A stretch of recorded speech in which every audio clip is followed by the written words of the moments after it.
Hai, Assalamualaikum warahmatullahi wabarakatuh. Selamat datang kembali di channel YouTube saya, Cucu Evi Luciani. Pada kesempatan kali ini, kita akan melanjutkan pembahasan tentang praktikum pengendalian proses, di mana materi yang akan kita bahas pada video kali ini adalah simulasi untuk pengerjaan lembar kerja mahasiswa atau LKM, khususnya untuk bab ketiga, yaitu tentang penentuan fungsi hantar pada sistem berpengendali. Pada LKM, nantinya mahasiswa akan ditunjukkan dan disajikan data hasil pengamatan yang dilengkapi dengan nama dari alat pengendali yang dilakukan pengamatan. Di sini contohnya adalah alat pengendali suhu dengan data pengamatannya biasanya disajikan dalam bentuk tabel. Data pengamatan yang dibaca itu ada persen PO1, persen PO2. Jadi nilai persen PO1 dan 2 di sini sudah ada berdasarkan hasil data pengamatan yang telah dilakukan. Kemudian persen PV1 dan persen PV2 di sini masih dikosongi. Begitu pula untuk delta persen PO dan delta persen PV. Jadi di sini nanti kalian yang mengisi sendiri berdasarkan apa nanti akan saya jelaskan. Nah, kemudian data hasil pengamatannya tabel dibuat dalam bentuk tabel yang menghubungkan antara persen PV yang dibaca setiap waktu.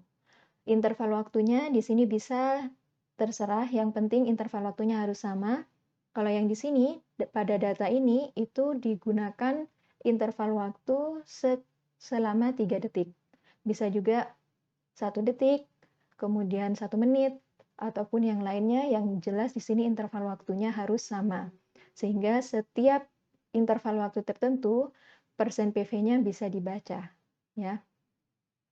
Sehingga kita bisa mengetahui bagaimana perubahan nilai persen PV setiap waktu, setiap interval waktu tertentu tersebut. Kemudian, yang perlu diperhatikan pada bab 3 ini, sistem yang kita pilih itu adalah kotak gabungan antara FCE dan proses. Sehingga di sini data yang diketahui itu adalah data persen PO dan data persen PV. Mengapa persen PV dan persen PO? Karena output dari kotak gabungan FCE dan proses itu adalah persen PV, kemudian dengan inputnya itu adalah sinyal MV yang tidak lain adalah persen PO. Ya. Jadi itu kenapa data hasil pengamatannya dalam bentuk persen PV dan persen PO. Nantinya setelah ada data pengamatan ini, mahasiswa akan diminta untuk menggambarkan grafik yang menghubungkan antara persen PV terhadap waktu. Sehingga kalian bisa menggambarkan kurva output ya. Kurva output yang bisa memberikan gambaran atau profil bagaimana perubahan persen PV setiap waktu. Itu nantinya grafik yang telah kalian buat, yaitu grafik PV terhadap T, nantinya akan kalian gunakan untuk menentukan nilai KP, tau, dan tau D sesuai dengan metode yang telah kita pelajari di video sebelumnya, yaitu ada 3 metode. Yang pertama ada metode 1 yang menggunakan garis singgung, kemudian metode 2 yang di poin B ini yang menggunakan 0,632 delta CS plus PV1, kemudian dibuat garis singgung untuk menentukan nilai taunya. Setelah itu di poin ketiga yang C ini itu adalah dengan menggunakan metode ketiga. Metode ketiga ini menggunakan perhitungan yaitu berdasarkan 0,632 delta CS plus PV1 dan 0,283 delta CS plus PV1.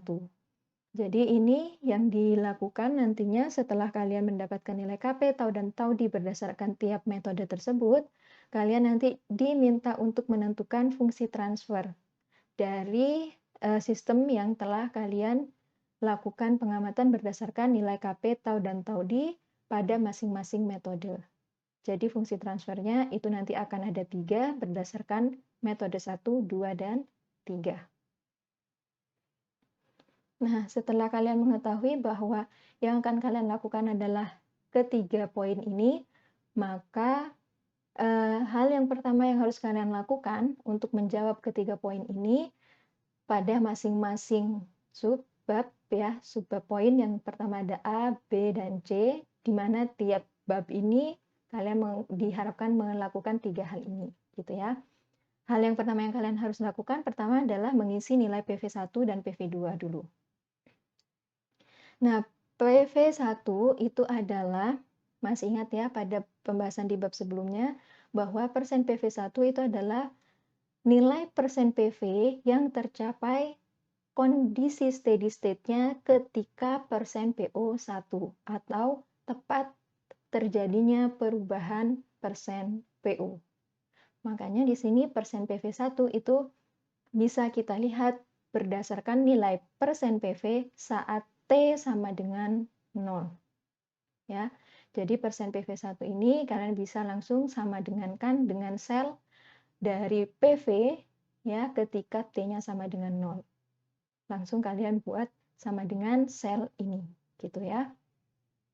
Jangan ditulis angka, agar nanti ketika ada suatu perubahan, misalkan nilai persen PV-nya ada yang diubah atau seperti apa, nanti nilai yang di sini itu juga akan ikut berubah, ya.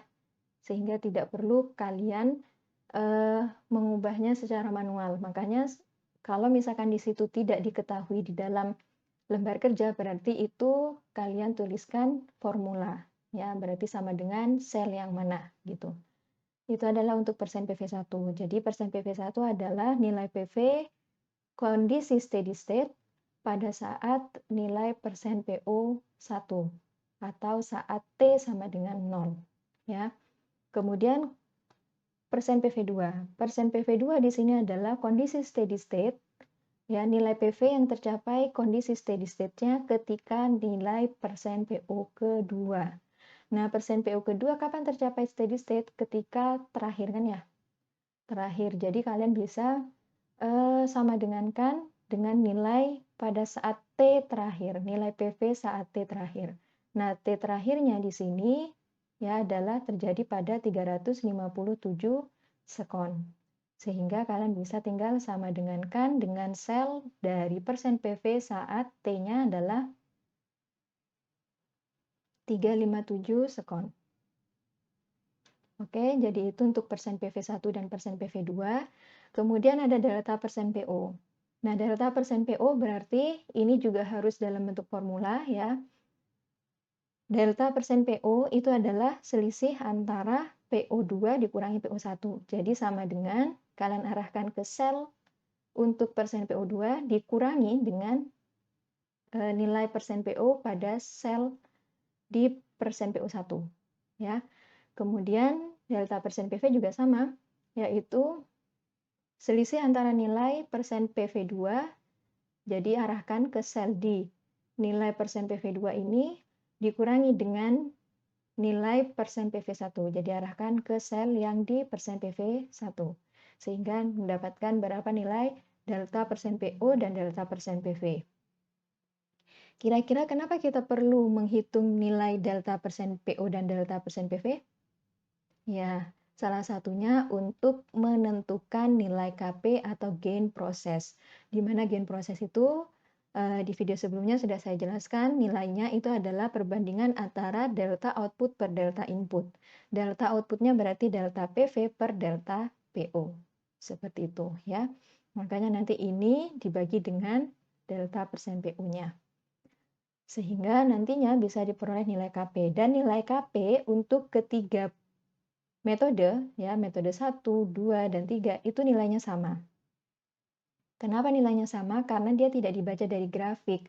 Dia langsung rumusnya adalah delta persen PV per delta persen PO.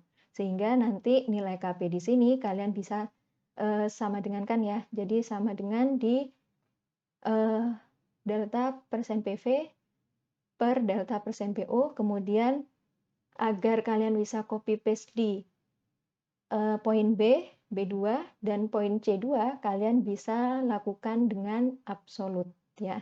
Jadi kalian kunci untuk sel dari persen PV dibagi dengan delta persen PO, kalian kunci juga ya dengan menekan F4. Sehingga nanti ketika kalian copy paste dari A2 di sini nilai KP-nya, kalian bisa menunjukkan nilai yang sama untuk di B2 dan di C2. Seperti itu ya. Oke, kita langsung untuk menjawab di A1. A1 kalian diminta untuk menggambarkan grafik persen PV terhadap waktu untuk metode 1. Jadi pertama kali yang perlu kalian lakukan adalah melakukan untuk membuat grafik ya. Melakukan hal yaitu dengan membuat grafik antara persen PV terhadap waktu. Jadi berdasarkan tabel data pengamatan tadi T terhadap persen PV ya, sumbu X-nya kalian jadikan sebagai sumbu X itu adalah waktu, sumbu Y-nya adalah persen PV. Kalian buat mulai dari waktu ke 0 sampai waktu terakhir yaitu 357 sekon, ya kan? Nah, kemudian setelah grafiknya kalian buat seperti ini, ternyata grafiknya sudah kalian buat ya. Kemudian yang perlu diperhatikan dalam membuat grafik adalah jangan terlalu kecil grafiknya. Karena kalau terlalu kecil nanti pembacaan skalanya pada penentuan nilai tau dan tau di itu akan sangat kesulitan dan mungkin tingkat errornya agak tinggi. Makanya buatlah grafik yang minimal seperti ini ya, standar besar dari grafiknya. Sehingga nanti kalian bisa membaca grafik ini tiap skalanya itu dengan lebih akurat seperti itu. Setelah kalian membuat grafik antara persen PV sebagai sumbu Y dan sumbu X-nya adalah waktu, maka untuk bisa menyelesaikan metode 1, hal pertama yang harus kalian tentukan, masih ingat ya, di video sebelumnya saya sudah menjelaskan, yang pertama kalian tentukan batas dari PV1 dan PV2. PV1 dan PV2-nya dari mana? Seperti yang telah kalian tentukan di atas tabel pengamatan tadi, yaitu persen PV1-nya adalah ketika T 0, nilai persen PV ketika T sama dengan 0. Jadi kalian tarik garis, kemudian PV2 adalah nilai PV ketika di situ sudah mencapai steady state. Nah, kalian ambil saja, biasanya yang mencapai steady state itu sudah sama, mulai dari sini sampai akhir. Nah, kalian boleh mengambil nilai persen PV ketika di T terakhir. Seperti itu, atau yang nilainya sudah konstan, begitu ya. Nilai PV ketika nilainya sudah konstan di persen PO ke 2, gitu ya. Jadi PV1, PV2-nya sudah kalian tentukan batasnya di mana, berarti kalian bisa menentukan delta CS-nya atau delta persen PV-nya. Ini sudah kalian hitung kan ya di atas tabel pengamatan tadi ya, yang di awal, yaitu persen PV2 dikurangi persen PV1. Kemudian dari data delta CS ini kita bisa menentukan nilai KP, tau, dan tau di. Nah, nilai KP seperti yang saya katakan tadi itu akan bisa kalian dapatkan berdasarkan data yang telah kalian isikan di atas tabel data pengamatan tadi. Ya, delta persen PV per delta persen PO. Nah, makanya saya tadi bilang, kalian tinggal kunci nilai delta persen PV, sel untuk nilai delta persen PV, dibagi dengan kalian kunci juga untuk delta persen PO. Kenapa harus dikunci seperti ini? Ini agar bisa kalian copy paste untuk yang B2 dan C2, karena nilai KP itu akan sama. Dan di sini satuan dari KP itu adalah persen per persen. Karena apa? Satuan delta PV-nya itu adalah dalam satuan persen, delta PO-nya di sini juga dalam satuan persen. Tetapi hati-hati ketika di sini misal ada suatu alat pengendali yang memang PV-nya itu tidak dibaca dalam bentuk persen, tapi misalkan dalam bentuk derajat Celcius misalkan untuk suhu ya. Berarti di sini satuannya bukan persen per persen tetapi derajat Celcius per persen. Tergantung dari satuan untuk persen PV, satuan untuk PV dan satuan untuk sinyal inputnya. Ya, harus hati-hati. Oke. Setelah itu yang bisa kalian tentukan setelah nilai KP sudah kalian dapatkan, berarti bagaimana sekarang menentukan nilai tau dan tau di dengan metode 1. Nah, untuk tau dan tau di sini kalian bisa lakukan dengan cara membuat garis yang menyinggung kurva. Garis yang menyinggung kurva itu yang mana? Kan bisa saja dari sini ke sini, kemudian dari sini ke sini, gitu kan ya. Garis singgung kurva yang kalian akan buat itu adalah pilih garis yang memang di situ merupakan titik belok. Jadi tepat ketika kurva ini akan berbelok. Kalau di sini kalian hubungkan terhadap sini, itu sebenarnya bisa juga sebagai garis singgung, tetapi dia masih belum berbelok. Jadi tepat ketika grafik ini mulai naik dan berbelok. Makanya kalian buatkan garis yang menyinggung kurva. Jadi di sini titik beloknya kan mulai dari sini nih, mulai dia naik. Makanya dari ketika kurva ini mulai belok, kalian buatkan tarik garis yang menyinggung kurva sampai memotong di PV2. Kemudian hasil dari perpotongan dengan PV2, kalian tarik garis ke bawah untuk ditentukan berapa nilai waktunya. Oke. Nah, hati-hati di sini saya memilih penggambaran grafik ini. Persen PV-nya di sini mulai dari 0 sampai 100. Ya, tidak dari persen PV1. Oke. Jadi bisa dibaca sampai ke bawah. Kalau di contoh yang saya berikan di dalam video sebelumnya, untuk persen PV-nya dimulai dari persen PV1. Seperti itu, ya. Nah, kemudian di sini berarti kalian langsung baca dari perpotongan antara garis singgung dengan PV2, kalian baca berapa waktunya. Nah, waktunya di sini kan kalian harus kira-kira ya. Di sini ini berapa ya? Antara 200 sampai 250 gitu kan. Tepatnya di sini berapa? Apakah di sini 225 atau berapa? Paling tidak di sini range-nya memang di antara 225 sampai 230-an gitu ya. Nah, untuk membaca ini agar tepat, agar sesuai, kalian bisa gunakan penggaris virtual yang sudah disediakan di dalam LKM kalian. Jadi kalian nanti bisa menggunakan penggaris tersebut untuk membaca skala dari nilai yang kalian baca berdasarkan grafik tersebut. Ya, jadi biasanya nanti akan ditampilkan seperti ini, penggaris virtual. Kalian bisa copy paste ya untuk penggaris virtual yang sudah disediakan itu, dan jangan kalian ubah ukuran maupun jangan kalian perbesar, jangan kalian perkecil, jangan kalian ubah warna agar di sini pembacanya tetap akurat ya. Jadi kalian bisa melakukan copy paste, arahkan penggaris ini ke sumbu, jadi ke sumbu X-nya, sumbu untuk waktu. Kemudian kalian arahkan ke sini ya. Kemudian dari sini kalian bisa membaca kira-kira dia itu berada di sentimeter keberapa. Nah, ketika kalian sudah mengetahui berapa sentimeternya, untuk yang di sini ternyata perpotongan tadi ya, perpotongan dari PV2 ditarik garis ke bawah, ternyata memotong di 6,9 cm. Nah, 6,9 cm ini dibaca dari mana? Kalian mengarahkan penggarisnya di sini mulai dari sentimeter ke 0, itu di garis ke 0 sampai terakhir, ya. Jadi, kalian membaca, oh di sini ternyata 6,9 terhadap total, ya, sentimeter total. Nah, kalian untuk mencari nilainya itu berapa waktunya. Nah, nilai waktunya itu kalian baca dari sentimeter terbacanya ternyata tadi di 6,9, ya kan? Total sentimeternya kalian baca di sini. Oh, total sentimeternya ini adalah di 12,1. Berarti 6,9 per 12,1 kali total nilainya. Total nilai yang dimaksud apa? Total nilai untuk sumbu X-nya di sini total waktu. Skalanya di sini berhenti di skala berapa? Skala 400.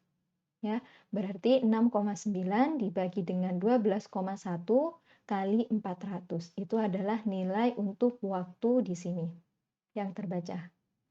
Makanya di sini bisa kita lihat bahwa untuk ini merupakan nilai selisih ya, selisih antara nilai ini terhadap perpotongan garis singgung terhadap PV1, kalian tarik garis juga ke bawah. Ternyata di sini terbaca di 3,1, sekitar 3,1. Oh, 3,7 ya di sini ya, 3,7. Maka dari itu kalian bisa menghitung nilai taunya itu adalah selisih kan ya. Selisih dari 6,9 cm ini dikurangi dengan 3,7 ini ya kan 3,7 cm dibagi dengan total nilai yang terbaca itu berapa? Total sentimeternya, total sentimeternya itu adalah 12,1 ya kan. Nah, agar di sini kalian tidak menuliskan 12,1, kalian bisa menuliskan di tabel lainnya sebelah kolom sebelah kanannya mungkin, agar di sini misal kalian ada salah baca terhadap total sumbu X-nya bisa kalian ubah-ubah, tetapi rumusnya tidak akan berubah gitu ya. Kalian buat total sumbu X-nya, total waktu di sumbu X itu adalah 400 sekon, dituliskan aja. Kemudian total sentimeter untuk sumbu X-nya adalah 12,1 cm. Nah, ini angka ya 412,1. Kalau misalkan ada salah baca, kalian bisa tinggal ubah-ubah di sini ya. Kemudian untuk kalian menentukan nilai taunya di sini, itu tau kan jarak antara yang terpotong di PV1, garis singgung yang terpotong di PV1 dengan garis singgung yang terpotong di PV2. Nah, selisihnya itu berapa? Berarti selisihnya kalian tinggal baca dari sentimeter ketika di titik ini, perpotongan di PV1, PV2, itu ternyata di 6,9 ya, di 6,9 cm dikurangi dengan yang berpotongan dengan PV1. Itu ternyata di 3,7. Berarti 6,9 dikurangi 3,7 dibagi dengan total sentinya. Total sentinya kalian jangan tuliskan 12,1 tapi arahkan ke sel yang di sini. Agar di sini bisa meminimalkan kesalahan ya. Ketika misal di sini oh ternyata saya tadi salah baca bukan di 12,1 tetapi di 11,9 misalkan. Kalian tinggal ubah saja di sini 11,9 tetapi nilai ini nanti juga pasti akan ikut berubah. Tidak kalian ubah secara manual. Itu maksudnya ya. Kemudian dikalikan dengan total nilai. Total nilai untuk sumbu X-nya itu kan maksimal di 400. Berarti di sini tuliskan juga 400 dikali dengan ini jangan 400 tetapi arahkan ke sel ini. Ya. Jadi kalau saya tuliskan di sini untuk ini 6,9 dikurangi 3,7, 6,9 dari sini ya. Kalau yang 3,7 itu dari sini. Oke. Kemudian setelah 6,9 dan 3,7 G107 itu adalah sel untuk ini. Total sentimeternya. Kemudian 400 di sini jangan kalian tulis 400 tetapi G106 berarti ya. Karena di atasnya itu adalah sel. G106. Agar jika terjadi kesalahan membaca total sumbu X dan sentimeter pada sumbu X-nya bisa di sini langsung tinggal berubah, tidak kalian ganti secara manual. Cukup kalian ganti di bagian ini saja. Begitu. Bisa dipahami ya.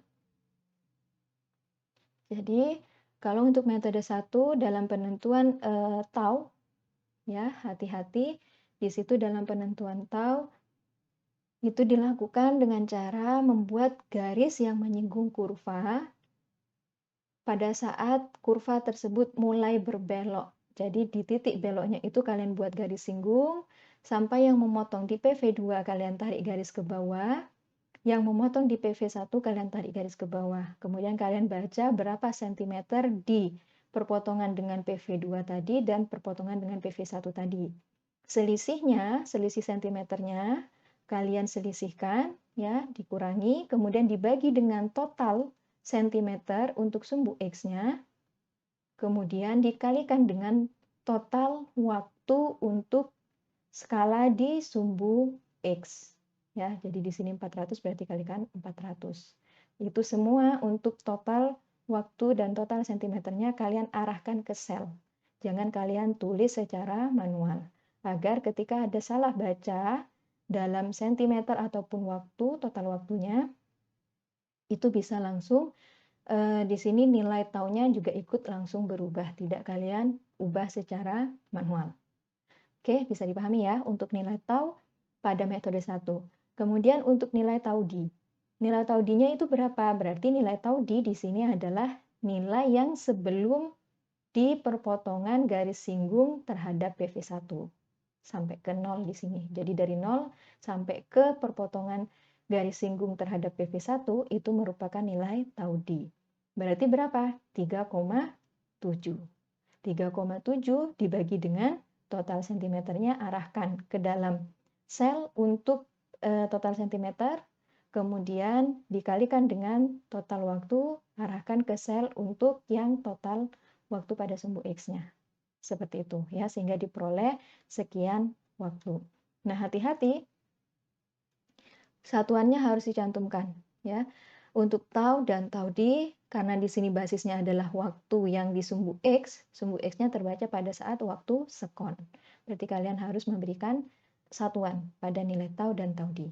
Oke, setelah A2 di sini kita sudah mendapatkan nilai KP, tau dan tau D berdasarkan metode 1, berarti di A3 kalian bisa menjawab fungsi transfer yang digunakan. Ya kan? Karena di sini ada nilai tau D, berarti fungsi transfernya pasti menggunakan yang first order plus dead time. Di mana persamaannya GS sama dengan KP, masukkan nilai KP-nya, berarti 1,21 kali E pangkat minus tau D. Tau D-nya masukkan yaitu 122,31 kali S. Nah, S-nya di sini tetap ya. Dia sebagai fungsi S tetap berarti 1,22 kali 0,31 kali S, seperti itu. Jangan dihilangkan S-nya, oke?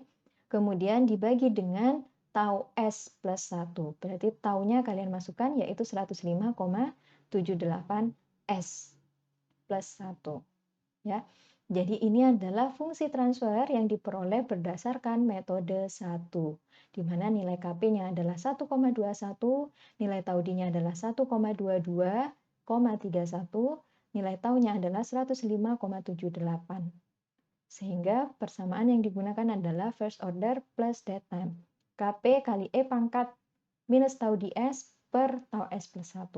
Nilai KP-nya adalah 1,21. Tinggal ditulis. Tau D-nya adalah 122,31.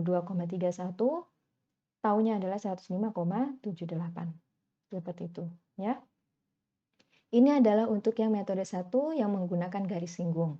Kemudian untuk yang metode 2 seperti apa? Kalian tinggal copy paste untuk grafiknya ya, seperti di grafik pada A1. Kemudian yang membedakan di sini adalah tahapannya masih sama ya. Untuk setelah kalian menggambarkan grafik berarti kalian buat batas untuk PV1 dan PV2 ya.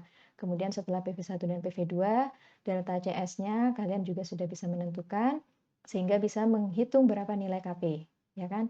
Nah, nilai KP ini sama persis dengan yang di KP ketika metode 1. Makanya kalian bisa langsung copy paste.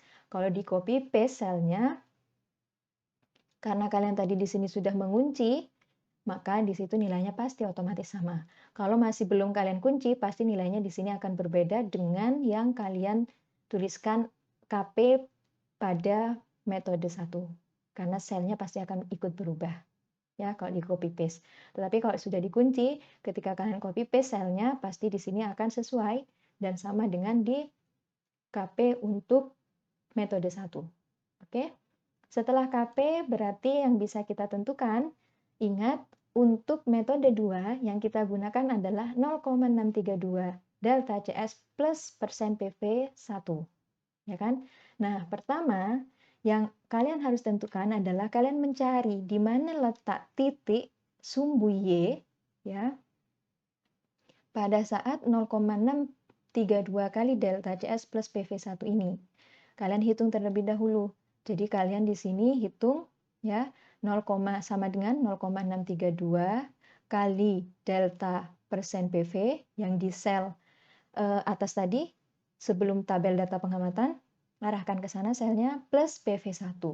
Arahkan ke atas juga ya, persen PV1-nya tadi sekian. ya.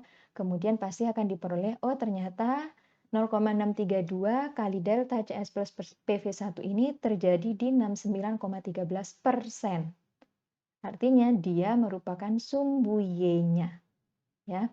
Bukan sumbu X, tetapi dia sumbu Y-nya. Nah, sekarang berapa sumbu X-nya? Berapa waktunya ketika 0,632 kali delta CS plus PV1 ini, atau di 69,13% ini? Maka kalian tentukan terlebih dahulu titik dari 69,13. Nah, 69,13 kan hampir ke 70. Tetapi di 70 sampai di sebelah mana nih batasnya? Gitu ya.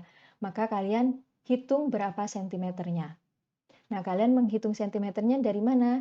Dari sini.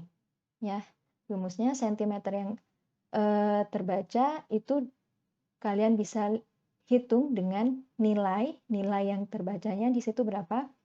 69,13. Jadi 69,13 ini dibagi dengan total nilai untuk apa? Total nilai untuk sumbu Y-nya. Jadi total nilainya kalian bisa tuliskan semua di sini ya. Kalau tadi di metode 1, kalian hanya menulis total sumbu X dan total sentimeter untuk sumbu X, kalian tambahkan sekarang total persen PV di sumbu Y dan total sentimeter untuk sumbu Y. Sehingga di sini nanti kalian bisa tinggal mengarahkan saja, ya. Nah, ini kalian bisa peroleh ya yang 10,58 cm itu dari berapa sentimeter yang terbaca, kalian bisa cari dengan nilainya adalah 69,13 ya, arahkan ke sel ini, makanya di sini sama dengan C160 ya. Kemudian dibagi dengan total nilainya yang mana? Total nilai untuk sumbu Y. Jadi di sini sel ini ya. Sel untuk nilai 100% ini. Jadi 100 ini kemudian kali total sentimeternya. Total sentimeternya berapa? Di sini total sentimeternya kalian baca dari mana? Kalian baca berdasarkan penggaris virtual. Ya. Jadi penggaris virtual di sini kalian gunakan, arahkan ke sumbu Y-nya. Ingat, nilai nolnya itu adalah di sini ya, harus sampai sejajar nilai nolnya. Kemudian kalau sudah sejajar nilai nolnya, kalian baca untuk total sumbu Y-nya 100 derajat Celcius ini butuh berapa senti. Nah, di sini kalian bisa tentukan ternyata sekitar 15,3 cm setelah dibaca total sentimeternya. Nah, sehingga kalian bisa menghitung, oh ternyata 69,13% itu terletak di sentimeter keberapa ya. Berarti dari nilai 69,13 ini selnya dibagi dengan total nilainya yaitu 100%, ya diarahkan ke sel ini kali total sentimeternya yaitu 15,3. Arahkan ke sini. Ternyata ketika dihitung hasilnya adalah 10,58 cm. Maka 10,58 cm ini kalian baca di penggaris ini letaknya di mana? Oh, ini kan bisa kita bulatkan ya, berarti sekitar 10,6. Berarti kita bisa letakkan, oh setelah di 10,6 ini merupakan titik, yaitu 0,632 kali delta CS plus persen PV. 1. Ya.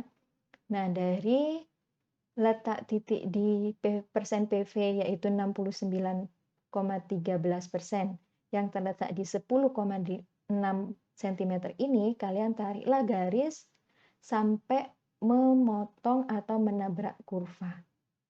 Ya. Setelah menabrak kurva bagaimana? Setelah menabrak kurva kalian tarik garis ke bawah untuk menentukan nilai tau. Nah, kemudian setelah kalian tarik garis ke bawah, kalian tarik garis ke atas sampai memotong di PV2, lalu kalian buatlah garis yang menyinggung kurva. Dan dari hasil perpotongan dari PV2 tadi ya, jadi dari titik tabrakan antara 0,632 delta CS plus PV1, kalian tabrakkan ke kurva, kemudian tarik garis ke atas. Setelah tarik garis ke atas, kalian tariklah garis yang menyinggung kurva. Ya. tariklah garis yang menyinggung kurva, perpotongan dengan PV1 kalian tarik garis ke bawah. Kemudian bacalah berapa di sini sentimeternya untuk mendapatkan berapa waktunya. Yang tidak lain ini akan menunjukkan nilai tau. Ya. Untuk penentuan nilai taunya bagaimana? Sama seperti tadi, yaitu sentimeter terbaca per total sentimeter kali total nilai. Jadi di sini kalian buat lagi garis penggaris virtual ya. Kemudian kalian baca sentimeternya ketika di tabrakan antara 0,632 delta CS plus persen PV1 ditarik garis ke bawah itu ternyata di berapa? Di sini ternyata 5,8 cm.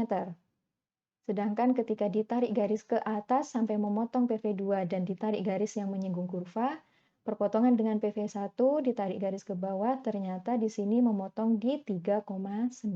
Berarti selisih dari 5,8 dikurangi 3,9 inilah yang dikatakan sebagai nilai tau. Ya, ini masih dalam sentimeter berarti harus dibagi dengan sentimeter yaitu sentimeter total. Jadi arahkan ke sel untuk sentimeter totalnya, kemudian kalikan dengan total nilai untuk sumbu X-nya, yaitu adalah di 400 sekon ini. Sehingga diperoleh nilai taunya 62,81 sekon. Ya, hati-hati satuannya adalah satuan sekon. Nah, itu adalah penentuan nilai tau. Oke. Setelah itu berarti nilai tau D-nya bagaimana? Berarti nilai tau D-nya adalah dari 0 sampai di perpotongan dari garis singgung berdasarkan yang di metode 2 tadi ya sampai di perpotongan PV1 tadi ya.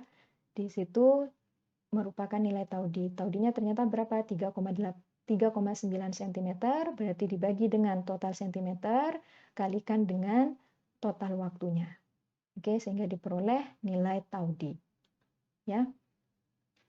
Jadi perlu diperhatikan untuk di metode 2 kalian membuat grafik, kemudian menentukan nilai KP, kemudian dari situ kalian tentukan di mana letak titik di sumbu Y-nya untuk 0,632 kali delta CS plus PV1, nilainya ternyata 69,13%. Berarti sentimeter terletak di mana, kalian perlu menghitung berapa sentimeternya.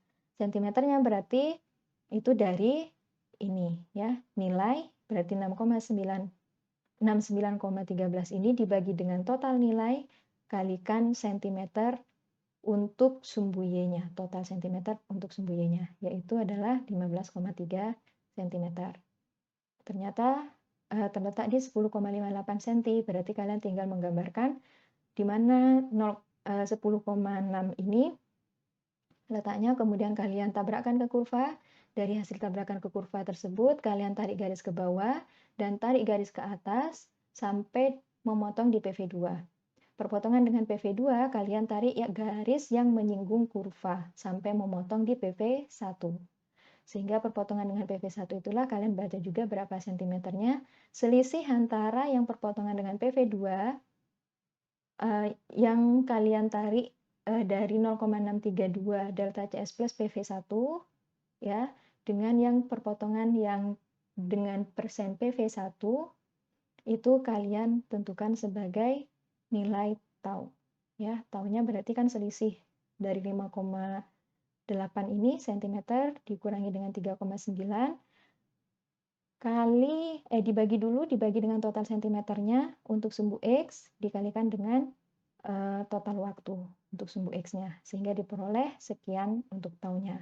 Untuk tau D berarti dari nilai 0 sampai perpotongan dengan PV1 ya. Itu adalah nilai tau D-nya. Sehingga setelah mendapatkan nilai KP, tau dan tau D, maka kita bisa menyimpulkan fungsi transfer untuk metode 2 ya. Di sini adalah berarti KP-nya tetap 1,21 karena ada nilai tau D berarti menggunakan yang first order plus dead time. Berarti KP kali E pangkat minus tau D. Tau D-nya masukkan yaitu 128,92 kali S ya, tetap S-nya dibagi dengan tau S. Berarti taunya masukkan yaitu 62,81 S plus 1. Jadi ini adalah fungsi transfer yang diperoleh jika kita menggunakan metode 2. Oke. Selanjutnya, jika kita menggunakan metode 3. Nah, metode 3 ini sebenarnya hampir sama dengan metode 2, tetapi tidak ada penggambaran garis singgung, ya. Di sini setelah kalian meng-copy paste untuk grafik persen PV terhadap waktu, kalian seperti biasa tentukan batas untuk PV1 dan PV2-nya, di mana setelah itu delta CS-nya berdasarkan delta persen PV ya, kalian sudah tentukan juga. Kemudian KP tetap sama seperti yang tadi, tinggal di copy paste. Kalau sudah dikunci, pasti di situ sudah sama dengan di metode 1 dan 2. Yang berbeda di sini untuk yang 0,632 delta CS plus PV1, ini penentuannya sama persis dengan yang tadi. Jadi kalian tentukan nilainya berapa persen dulu, setelah berapa persen kalian tentukan di sini ya, sentimeter terbacanya itu di mana letak titik 69,13 itu ya. Sehingga di sini kalian arahkan dari 69,13 selnya dibagi dengan total nilainya. Untuk sumbu Y itu adalah di 100. Jadi arahkan ke sel ini, kemudian kali dengan total sentimeter untuk sumbu Y. Jadi di sini total sentimeter untuk sumbu Y-nya setelah dibaca dari penggaris virtual ternyata di 15,3 cm. Oke, sehingga diperoleh 10,58 cm. Letak titiknya di sini ternyata 10,6-an ya. Tabrakkan ke kurva, kemudian tarik garis ke bawah. Dan tentukan itu sebagai nilai T2. Nah, kalau yang di sini di metode 3, nilai T2 itu adalah dari 0 sampai ke nilai yang terbaca di sini. Ya, bukan dari selisih antara T2 dan T1 nanti, tidak. Tetapi sepanjang ini adalah nilai T2. Berarti T2-nya itu adalah ini ya. T2-nya adalah ini, di mana ini merupakan berapa sentimeter terbaca di sini. Oke, nanti akan kita bahas berapa penentuan nilai T2 dan T1-nya.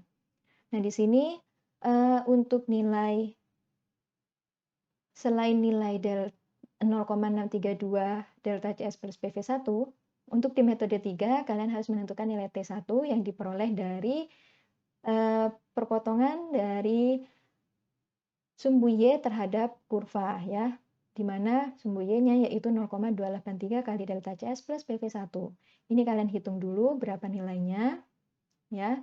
Jadi 0,283 kali arahkan ke delta CS atau delta PV yang di atas tabel pengamatan tadi, ditambah dengan persen PV1 yang juga ada di atas di sebelumnya tabel pengamatan. Oke, setelah itu di sini persennya ternyata di 52,26%. 52,26% itu letaknya di mana? Titiknya kalian bisa menggunakan cara seperti yang di 0,632 tadi. Ya. Di sini berarti kalian arahkan nilainya yaitu ini ya, dibagi dengan total sentimeter, total nilai untuk persen PV-nya yaitu 100, arahkan ke sini, dikali dengan total sentimeternya. Ternyata diperoleh 8 cm. Oke.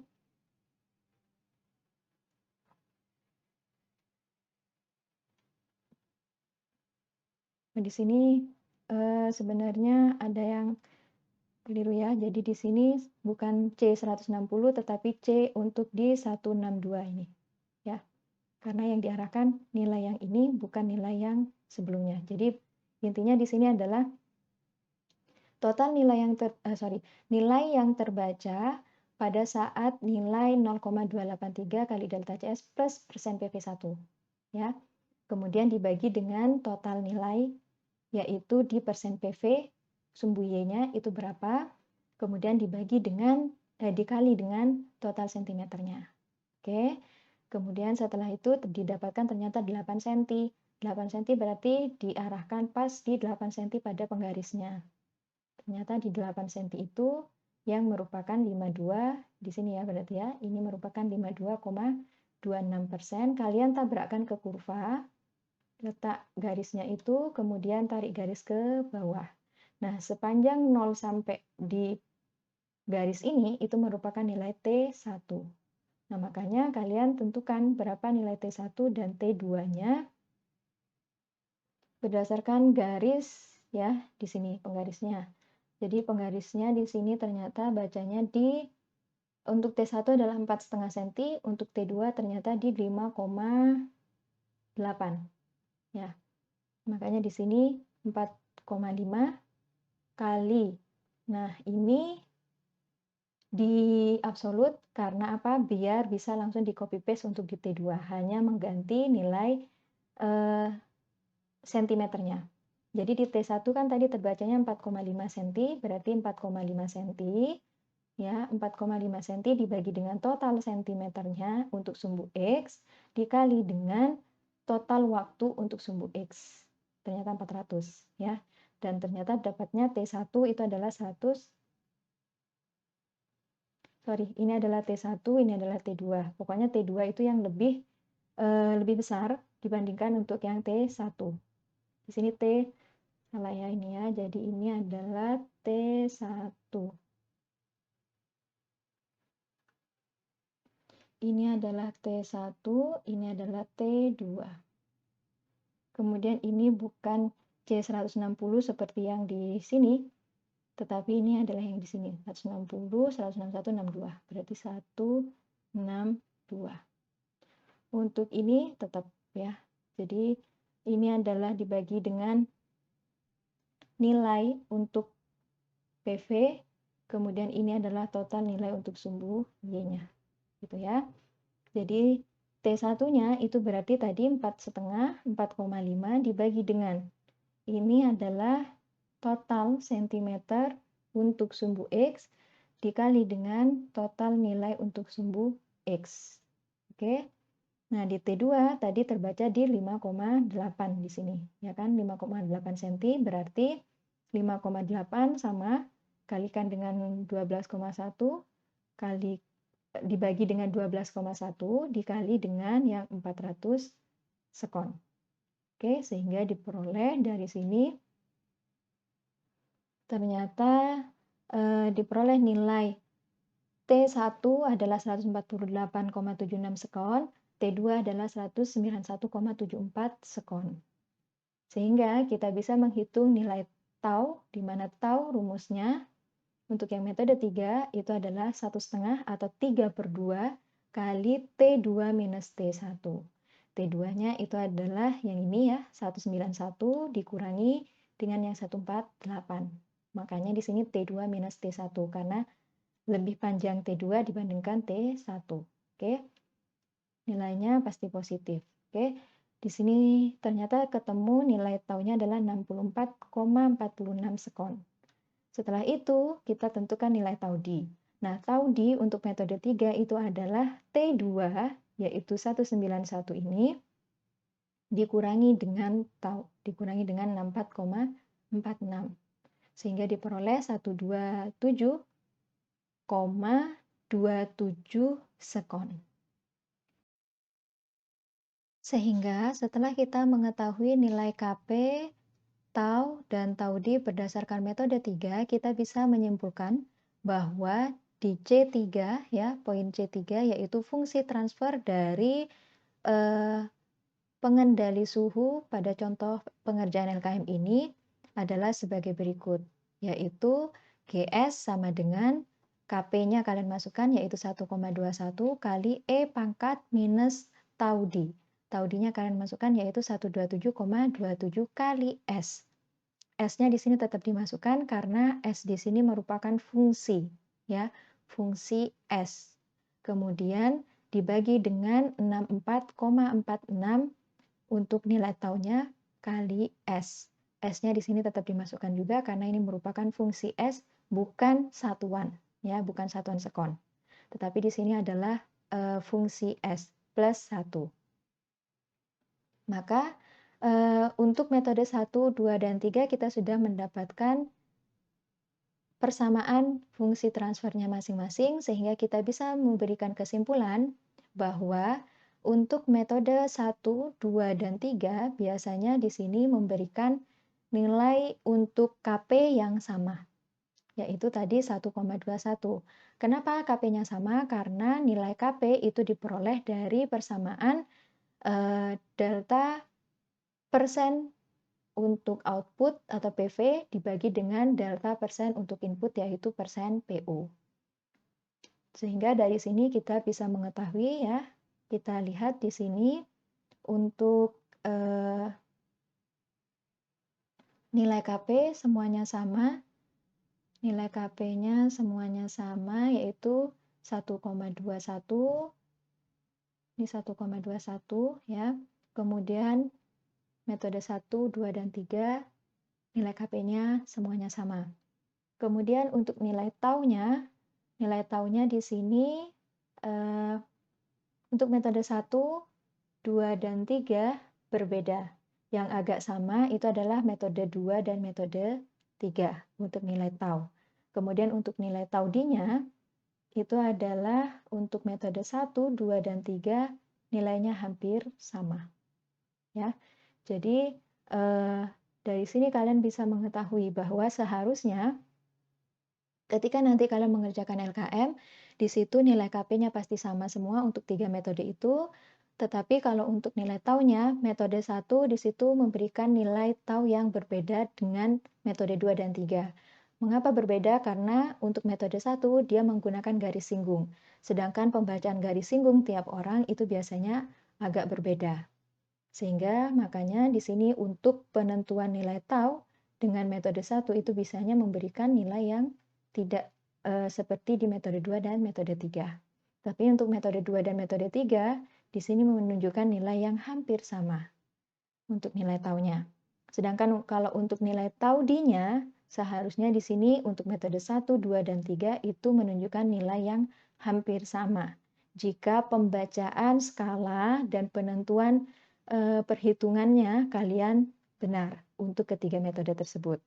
Makanya harus hati-hati dalam melakukan perhitungan dan menentukan titik-titiknya, kemudian alur dari penggambaran baik di metode 1, 2, dan 3 itu harus dipahami secara benar. Makanya silahkan dipahami dan dipelajari dengan teliti dan dengan perlahan agar kalian bisa menggambarkan dan menentukan nilai KP, tau, dan taudi berdasarkan metode 1, metode 2, dan metode 3 dengan benar. Dengan kalian juga bisa menggunakan persamaan ya untuk menentukan nilai berdasarkan sentimeter yang terbaca. Sentimeter yang terbaca biasanya digunakan pada metode 2 dan 3, ya kan? Berapa nilainya misalkan sentimeter terbacanya di situ di waktu 3,8 cm, misalkan seperti itu. Waktunya berarti berapa? Waktunya bisa kalian hitung dengan cara sentimeter yang terbaca tadi itu 3,8 cm dibagi dengan total senti untuk sumbu X-nya, misalkan tadi karena untuk waktu, berarti total sentimeter untuk skala di sumbu X itu adalah berapa dikali dengan total nilainya. Total nilai di sumbu X itu berapa. Sehingga kalian nanti akan mendapatkan, oh ternyata untuk 3,8 cm itu merupakan nilai 50 derajat Celcius. Tadi waktu ya, berarti 50 sekon, misalkan seperti itu. Ya. Kemudian kalau untuk yang ketika nilainya yang diketahui, tetapi kalian tidak tahu di mana letak titiknya. Di sentimeter keberapa. Misal, 50% nilai yang terbaca di sini. Nah, 50% yang terbaca biasanya di persen PV ya, di sumbu Y-nya. Di sumbu Y-nya terbacanya 50%.